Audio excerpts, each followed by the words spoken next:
Canada strives to be a beacon of freedom, of integrity, of truth. It's in our anthem, True North, Strong and Free. And yet today, our every move can be monitored by our government. Our freedoms are threatened. From Bill C-51 to persecuted journalists, so much needs to be done to protect and defend our rights. And we need everyone to join in the fight. CJFE is celebrating 35 years of advocating for free expression.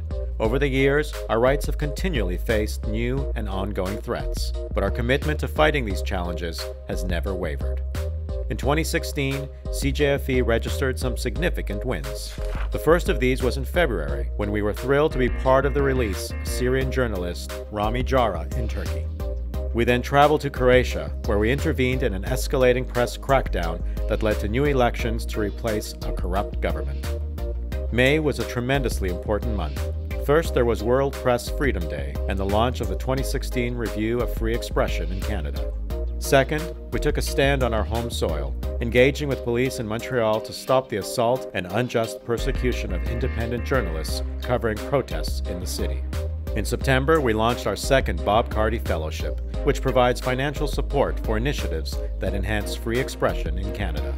It was awarded to Mark Burry, who will be using this fellowship for research on the constitutional basis of the public's right to know.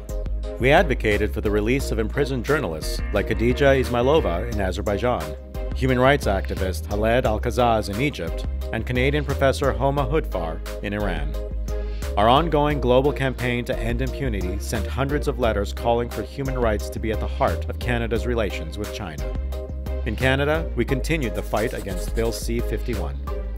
This year, we launched the My Privacy campaign against government surveillance and privacy invasions, engaged directly with politicians and ministers in open consultations, and testified to the Parliamentary Committee on National Security and Public Safety. 2016 saw continued support for Canadian press freedom. This included our ongoing campaign for better access to information laws and culminated in CJFE intervening in the case against Vice reporter Ben Maku, who is facing jail time for refusing to turn over confidential notes to the RCMP. When it was revealed that the RCMP spied on thousands of innocent people across Canada and that at least 7 journalists were surveilled in Quebec, we launched our own investigation and are working to change Canadian laws so the government can never again sidestep the Constitution to monitor Canadians. We will continue this fight into 2017. This year, we were able to raise $22,500 for our Journalists in Distress Fund, which helped us provide emergency aid to 16 journalists around the world. But due to the current conditions media workers are going through, the requests we received were 8 times that amount. And unfortunately, our available funding was unable to assist far too many.